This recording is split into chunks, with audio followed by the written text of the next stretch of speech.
کہ جب لوگ کا سالی میں مبتلا ہو جاتے ہیں، انس رضی اللہ عنہ ان الناس اذا قحطوا، تو حضرت فاروق اعظم کا عمل یہ تھا، ان انس ان عمر بن الخطاب، فاروق اعظم رضی اللہ عنہ کا عمل یہ تھا، اذا قحطوا، جب قحطوا، جب لوگ کا سالی میں مبتلا ہو جاتے ہیں، استسقا بالعباس بن عبد المطلب، تو اللہ کے رسول صلی اللہ علیہ وسلم کہ یہ صحابی حضرت عبداللہ بن عباس، حضرت عباس رضی اللہ عنہ کا وسیلہ کون پیش کرتے تھے؟ فاروق اعظم پیش کرتے تھے، اللہ کی بارگاہ میں کرتے ہیں۔ الفاظ بخاری شریف کے حدیث کے الفاظ یہ ہے، اللہم انا کنا نتوسل الیک بنبینا فتسقینا، اے اللہ تیری بارگاہ میں تیرے محبوب کا وسیلہ پیش کرتے تھے تو تو ہمیں بارش برسا دیتا تھا، ہمیں سیراب کر دیتا تھا۔ وَإِنَّا نَتَوَسَّلُ بِكَ بِعَمِّ نَبِيِّنَا فَاسْقِنَا، اور اب تیری بارگاہ میں اللہ کے رسول کے چچا کا وسیلہ پیش کرتے ہیں، فَاسْقِنَا، اے اللہ ہم پہ بارش برسا۔ حدیث کے آگے الفاظ فَيُسْقَوْا، ان کو سیراب کر دیا جاتا۔ یہ حضرت صلی اللہ علیہ وسلم کے فاروق اعظم خلفائے راشدین میں سے دوسرے، اور اللہ کے رسول صلی اللہ علیہ وسلم کی بارگاہ کے علاوہ بھی حضرت عباس کا وسیلہ اللہ کی بارگاہ میں پیش کر، اس کو امام بخاری نے صحیح نقل کیا۔ وَسَبْقَا ثَبَتَ بِهَذَا الْحَدِيثِ أَنَّ الْوَسِيلَةَ بِغَيْرِ النَّبِيِّ جَائِزٌ، اور اسی حدیث صحیحہ سے ثابت ہوا کہ نبی کے علاوہ سر صالحین اور صحابہ کرام اہل بیت کا وسیلہ بھی اللہ کی بارگاہ میں جائز ہے۔ حضرت عباس کا وسیلہ پیش کیا نا، فَأَنزَلَ اللَّهُ غَيْثًا، تو اللہ نے بارش برسا دی۔ حضرت فاروق اعظم کا عمل تھا، بخاری شریف میں حدیث سے نقل کیا۔ لہٰذا اولیاء کاملین کا وسیلہ بھی بالکل حدیث صحیحہ سے ثابت ہے۔ اب دیکھیں سرکار کے وصال کے بعد سرکار دنیا سے چلے گئے، اور اسی پہ ایک اور حدیث بھی میں پیش کر دیتا ہوں، جس کو عظیم الشان محدث امام سلیمان بن طبرانی نے اس کو نقل کیا، امام حسین البیہقی نے نقل کیا، اور اس کو عظیم الشان حافظ ابو نعیم نے بھی نقل کیا۔ حدیث صحیح ہے، فرماتے ہیں قال ھذا حدیث صحیح، یہ حدیث صحیح ہے علم حدیث کے اعتبار سے۔ توجہ رکھنا، عن ابی سعید الخدری رضی اللہ عنہ، ابو سعید خدری رضی اللہ عنہ سے، اور اسی روایت کو ابن قیم نے زاد المعاد میں نقل کیا۔ یہ غیر مقلدین کا بہت بڑا امام گزرا ہے ابن قیم، عن ابی سعید الخدری رضی اللہ عنہ، حضرت ابو سعید خدری رضی اللہ عنہ سے قول فرماتے ہیں، قال رسول اللہ صلی اللہ علیہ وسلم، اللہ کے رسول مکرم صلی اللہ علیہ وسلم نے ارشاد فرمایا، ما خرج رجل من بیتہ للصلاۃ، جب آدمی نماز کے لیے گھر سے نکلتا ہے، ما خرج رجل من بیتہ للصلاۃ، جب آدمی نماز کے لیے اپنے گھر سے نکلتا ہے، وقال، اور یہ دعا پڑھ کے گھر سے نکلتا ہے۔ دعا کون سی ہے؟ سرکار صلی اللہ علیہ وسلم نے وہ دعا سکھائی، فرمایا یہ دعا پڑھ کے جب گھر سے نکلتا ہے، اللہم انی اسألک بحق السائلین علیہ، اے وہاں پہ وہی بات آ گئی، اے اللہ میں تجھ سے ان لوگوں کے وسیلے سے دعا کرتا ہوں جن کا تجھ پر حق ہے۔ یہ سرکار فرما رہے ہیں کہ ہر وہ بندہ مومن جس کا تیرے اوپر حق ہے، اے اللہ اس کے وسیلے سے میں تجھ سے دعا مانگتا ہوں۔ وَبِحَقِّ مَمْشَاجَ هَذَا إِلَيْكَ، اور اپنے اس چلنے کے حق کے واسطے سے میں تجھ سے دعا مانگتا ہوں، اس حق کے چلنے کے وسیلے سے میں تجھ سے دعا مانگتا ہوں۔ فَإِنِّي لَمْ أَخْرُجْ بَطَرًا وَلَا شَرًّا وَلَا رَيَانًا وَلَا سُمَطًا، اس لیے کہ میں تکبر کرتے ہوئے، شرارت کرتے ہوئے، بندوں پہ ظلم کرتے ہوئے، ریاکاری کرتے ہوئے، یہ کام اور دکھاوا کرتے نہیں نکلا، انما خرجت اتقاء سخطک، میں نماز کے لیے اس لیے نکلا ہوں تاکہ اتقاء سخطک، تاکہ تیرے عذاب سے بچوں، تیری ناراضگی سے محفوظ رہوں، تیری ناراضگی سے بچوں، وَأَن تَغْفِرَ لِي ذُنُوبِي، اور اس لیے نکلا ہوں نماز کے لیے تاکہ تو میرے گناہ معاف کر دے ان لوگوں کے وسیلے سے جن کا تیرے اوپر حق ہے۔ اس میں بندہ مومن سب آ جاتے ہیں، چاہے وہ زندہ ہے چاہے دنیا سے چلا گیا، سب کا حق، اس کے حق سے سرکار وسیلے سے دعا مانگ رہے ہیں۔ سرکار صلی اللہ علیہ وسلم فرماتے ہیں اِلَّا وَكَّلَ اللَّهُ بِهِ 70 أَلْفَ مَلَكٍ يَسْتَغْفِرُونَ لَهُ، جب جو یہ دعا پڑھ کے گھر سے نکلتا ہے، اللہ جل شان اس پر 70,000 فرشتے مقرر کر دیتا ہے، 70,000 فرشتے، یستغفرون لہ، وہ 70,000 فرشتے اس دعا مانگنے والے کے لیے بخشش کی دعا مانگتے ہیں۔ اقبل اللہ علیہ بے وجی، اور اللہ جل شان اس پہ نظر کرم فرماتا ہے، حتیٰ یقضی حاجتہ، یہاں حتیٰ یقضی صلاۃ، یہاں تک کہ وہ بندہ اپنی نماز سے فارغ ہو جاتا ہے۔ یہ حدیث بالکل صحیح ہے، چاہے بندہ زندہ ہے چاہے دنیا سے چلا گیا، ہر ایک سے توسل، بندہ مومن کے توسل جائز ہے۔ یہ حدیث میں بالکل صحیح ہے، بالکل واضح اور صحیح حدیث ہے۔ سرکار صلی اللہ علیہ وسلم جب سائلین کے حق سے دعا مانگتے ہیں، دعا کو بتاتے ہیں اور مانگ سکتے ہیں، لہٰذا اولیاء سائلین کے توسل سے دعا مانگنا جائز ہے۔ جہاں پہ ایک بہت اہم بات ہے جس کی وضاحت کرتا جاؤں، ہمارے ہاں جو مزارات میں لوگ غلطیاں کرتے ہیں اس کی تھوڑی نشاندہی کر جاؤں۔ اب توسل کا معنی یہ نہیں ہے کہ ولی کے مزار پہ ڈھول بجا کے جائیں، گھگرے پہن کے جائیں، گلے میں کڑے، پاؤں میں کڑے پہن کے، ہاتھوں میں کڑے پہن کے 10 مونیاں پہن کے جائیں، ہو اور شور مچا کے جائیں، پتہ کیا، یا نئی دلہن ہوئی ہو اس کو اگلے دلہن لے جائیں، مزار پہ لے کے جا رہے ہیں۔ مزارات میں عورتوں کا جانا منع ہے، شرم، کیوں لے کے جا رہے ہیں؟ یہ چیزیں غلط ہوتی ہیں۔ پھر مزارات میں جا کے اور جو خرافات کہتے ہیں، چرخیاں لٹکائی ہوئی، کسی نے لال لٹکائے ہوئے، یہ مزارات کو کیا بنایا ہوا؟ یہ غلط چیزیں ہیں۔ کوئی پڑھا لکھا ایجوکیٹڈ بندہ اس کو تسلیم نہیں کرے گا، ریجیکٹ کر دے گا، ظاہر ہے غلط بات۔ مذہب اہل سنت زبردست ریجیکٹ کرتی ہے اس کو، الحمدللہ۔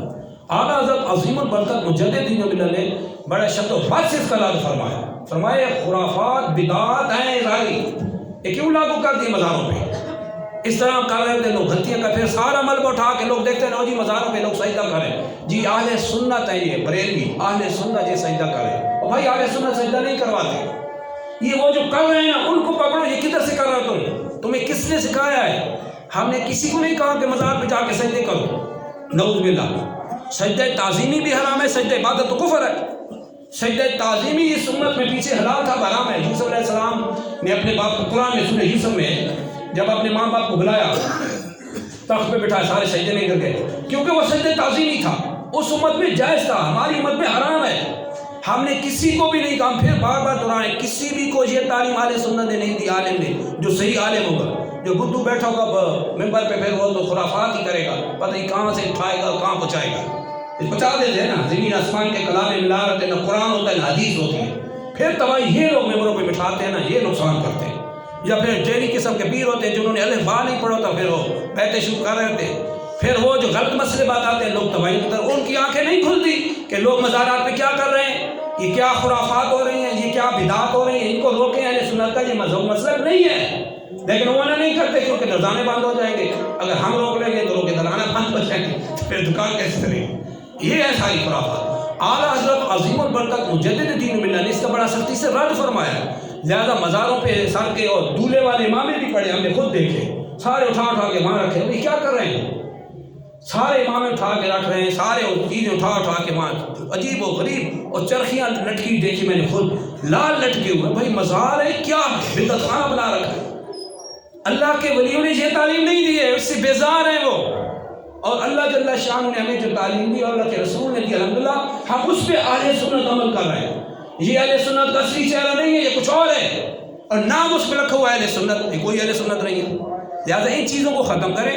مزارات کا تقدس ہے، اللہ کے رسول صلی اللہ علیہ وسلم کا مزار دنیا کا سب سے اعلیٰ ترین مزار ہے، وہاں بھی حاضری کا ادب ہے، لوگ وہاں بھی جالیاں کھینچ رہے ہوتے ہیں، ایسے غلط ہے، یہ محبت نہیں ہے، بے ادبی کر رہے ہوتے ہیں۔ اللہ کے رسول کی بارگاہ ہے، عام بارگاہ نہیں ہے۔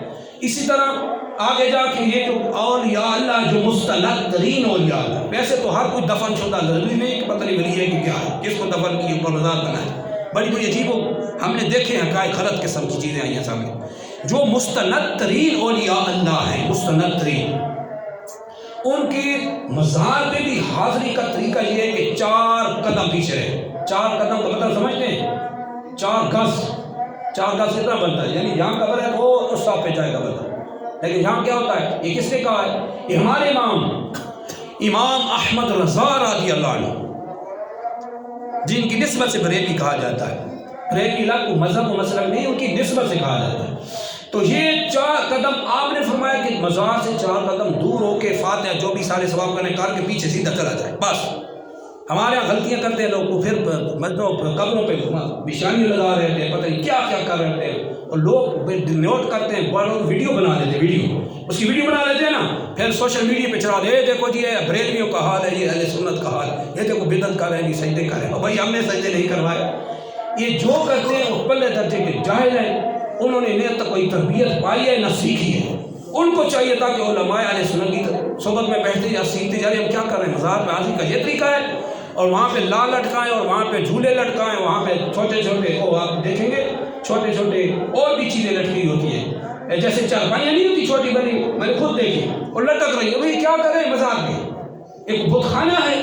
یہ اللہ کے نبی کے رسول، اللہ کے محبوب صلی اللہ علیہ وسلم کے بندوں کے بندے، اللہ کے محبوب بندے جنہوں نے اللہ رسول کی اطاعت میں ساری زندگی گزاری ہے، بھائی یہ ان کے مزار ہیں۔ یہ چیزیں نہیں ہے کہ وہاں ہم نے کرنی ہے۔ اس لیے ہمارے سنت یہ طریقہ بتاتے ہیں کہ جب بھی کسی مزار پہ حاضر ہو، قرآن اور حدیث صحیحہ سے جو ثابت ہے وہ یہی ہے کہ ان کی بارگاہ میں حاضر کے 4 قدم پیچھے کھڑے ہو کے دعا کریں گے، اے اللہ اس پیارے بندے کے صدقے جو مستند ترین اولیاء ہے، اے اللہ اس پیارے بندے کے وسیلے سے ہم گناہ گاروں کی بخشش کر۔ مانگنا اللہ سے ہی ہے، اے اللہ ہم گناہ گاروں کی بخشش کر، اس صاحب مزار جو واقعی تیرا ولی ہے اس کے توسل اور وسیلے سے ہماری بخشش فرما۔ یہ شرعاً جائز طریقہ ہے، یہی ہے سنت، اور قرآن اور حدیث سے یہیں تک ثابت ہے۔ لہٰذا یہ جو آخری خرافات لوگ جاری کرتے ہیں اس کے ذمہ دار وہ خود ہیں۔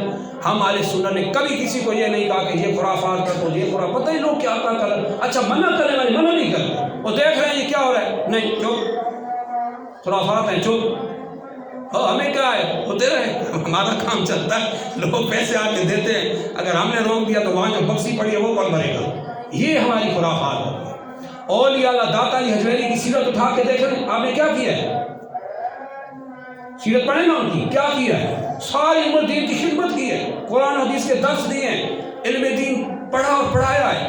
حضور غوث اعظم شیخ عبد القادر جیلانی الحسنی والحسینی جن کی کیالشی کی جاتی ہے، اور وہ بھی شرعاً جائز ہے، کوئی نہیں کرتا تو گناہ گار نہیں ہے۔ ہم لوگ شد و مد کرتے ہیں، غلط کرتے ہیں، کوئی نہیں کرا مانتا ہے کہ نہیں کرا تو گناہ گار تھوڑا ہی ہے، دار اسلام سے نہیں نکلتا، نہ وہ اہل سنت سے نکلتا ہے۔ یہ ہم نے جو جمپ لگائے نا بنگلے کو خراب کرتے ہیں، پھر بندے پڑھے لکھے بندے کہتے ہیں یہ کیا ہے۔ اب کئی لوگ ہیں، وہ ایک بندے نے نماز پڑھنی تھی، ایک ینگ نوجوان تھا، اس نے کہا تھا میں نے اپنے ہیئر پہ بالوں پہ تیل لگایا تو میں نے ٹوپی کے بغیر نماز پڑھ لی۔ اب اندازہ لگایا ذرا سننا، میں نے ٹوپی کے بغیر نماز پڑھ لی، میں نے نماز پڑھ لی تو امام صاحب جو تھا نا، امام الکل جو بنا ہے، اللہ بیر نہیں آتا، امام الکل فی الکل، یعنی اس امت کا مفتی بن گیا خود۔ اس نے کہا تمہاری نماز ہی نہیں، دوبارہ نماز پڑھ۔ وہ نوجوان کی طرف مجھے ملنے آیا تھا، طریقہ واقع ہے، وہ کہنے لگا کہ یہ نماز نہیں، میں کہا بالکل ہو گئی ہے۔ ٹوپی کے ساتھ نماز ہونے نہ ہونے کا تو تعلق ہی نہیں ہے، ستر اور مرد کا نا سے لے کے گھٹنوں تک ہے تو پھر بھی نماز ہو جاتی ہے، اور بہت ہی شدید تکلیف میں انسان ہو، ایسے حالات ہوں کہ بالکل کپڑے نہ ہوں، ایسی حالات انسان دریا پہ کوئی غسل کر رہا تھا، نہارا کپڑے چھال سمندر کی چھال ہے جو اس کو لے گئے اور کپڑے نہ رہے تو وہاں بھی شریعت حکم نے نماز قضا نہ کر سمٹ کے بیٹھ کے شام سے نماز کر، وہ تو ادھر ہی ہو جاتی ہے سرے سے ہی۔ تو سر ڈھانپنا یہ نماز کے آداب میں سے۔ اب کوئی ننگے سر نماز پڑھتا ہے تو اس کا یہ مطلب نہیں کہ اس کی نماز نہیں، نماز نہ ہونے کا حکم بہت بڑا گناہ ہے۔ یہ تو وہ یہ کہہ رہا ہے کہ اللہ کے رسول کہہ رہے ہیں، اللہ کہہ رہے ہیں کہ نماز تمہاری نہیں، حالانکہ اس کی نماز ہو رہی ہے۔ یہ آداب نماز میں سے سر کو ڈھانپنا، امامہ رکھنا تو افضل ہے، تو سب 25 نمازوں کا ثواب ہے، حدیث میں ثابت ہے۔ ٹوپی رکھے تو اس کا بھی اتنا درجہ ہے، لیکن کوئی ننگے سر پڑھ کے چلا گیا تو ہم یہ نہیں کہیں گے کہ اس کی نماز نہ ہوئی، یہ غلط ہے۔ فقہاء کرام فرماتے ہیں کہ جس کو نماز سر میں کوئی کھجلی ہے، ہاتھ ہیڈ میں مسئلہ بن جاتا ہے، انسان کے سر میں خارش آ جاتی ہے اور وہ ٹوپی بھی نہیں رکھ سکتا، ڈھانپ نہیں سکتا، اور اس کی مسئلہ بن جاتا ہے، تو فقہاء کرام فرماتے ہیں کہ کسی کے سر میں مسئلہ ہے اور وہ ٹوپی رکھ کے نماز نہیں پڑھ سکتا، کھجلی بڑھ جاتی ہے، وہ فرماتے ہیں اگر اس کو ننگے سر نماز پڑھنے سے زیادہ خوشبو آتا ہے تو اس کے لیے ننگے سر پڑھنا افضل ہے۔ بھائی شریعت کو سمجھیں، یہ جو ہم حکم لگا رہے ہیں نا ہم اپنی طرف سے، یہ وہی لوگ ہوتے ہیں جو ممبروں پہ جل بٹھائے جاتے ہیں، پھر کہتے ہیں تمہاری تو نماز ہی نہیں۔ اب وہ نوجوان بیچارہ بدزن کو کہتے ہیں کیسے نماز نہیں، میں کہا ہو گئی تمہاری نماز، دوبارہ نماز کیوں پڑھوائی گئی تم سے؟ یہ ہوتے ہیں غلط فتوے، پھر لوگوں کو دیتے، پھر سارے علماء اس میں پتہ کیا ہوتا ہے، لوگ اٹھا کے سارے علماء پہ ڈال دیتے ہیں سب ایسے ہیں۔ بھائی سب ایسے نہیں، جو پڑھا لکھا عالم ہوگا نا، صحیح مستند جامعہ سے فارغ، انشاءاللہ وہ کبھی غلط فتویٰ نہیں دے گا، اور اس نے صرف تعلیم حاصل کی ہوگی، وہ غلط فتوے نہیں دے گا۔ امت کے لیے آسانیاں پیدا کرو۔ کوئی پینٹ شرٹ میں آ کے نماز پڑھ رہا ہے، خطیب جھاڑ رہا ہے، اوہ پینٹ شرٹ انگریزوں کا لباس پہنا۔ بھائی انگریزوں کا لباس پہلے تھا، اب نہ رہا، حکم بدل جاتا ہے حالات بدلنے سے۔ مسلمان اب یہ لباس ان کی وجہ سے نہیں پہن رہے، یہ مسلمانوں میں ٹرینڈ بن گیا، عادت بن گئی ہے۔ لیکن اس میں اگر کوئی نماز پڑھا تو نماز اس کی ہو جائے گی. اب یہ تو نہیں کہ تمہاری نماز نہیں ہوئی. یہ سختیاں ہم کرتے ہیں. جب تک شریعت ریلیف دیتی ہے ہم کون ہوتے ہیں کسی کو ریلیف کے روکنے والے. اس لیے سرکار صلی اللہ علیہ وسلم بخاری شریف حدیث میں فرماتے ہیں یسروا، لوگوں پہ آسانیاں پیدا کرو، ولا تنفروا، لوگوں کو متنفر دین سے مت کرو، بشروا، لوگوں کو خوشخبریاں سناؤ، لا تعسروا، لوگوں کو تنگیاں نہ دو، لوگوں کو دین سے متنفر نہ کرو، ان کو آسانیاں دو تاکہ لوگ دین کی طرف آئیں. لہٰذا ان باتوں کا خیال رکھنا ضروری ہے. الحمدللہ ریئل مذہب اہل سنت کو دیکھنا ہے نا، ریئل مذہب اہل سنت، یہ شور شرابے نہیں، یہ مذہب اہل سنت نہیں ہے. مذہب اہل سنت کا اصل رنگ دیکھنا ہے نا تو امام احمد رضا کا فتاوی نظریہ کھول کے پڑھو جو ہمارے امام ہیں، تب پتہ چلتا ہے کہ سنی کہتے کس کو ہے.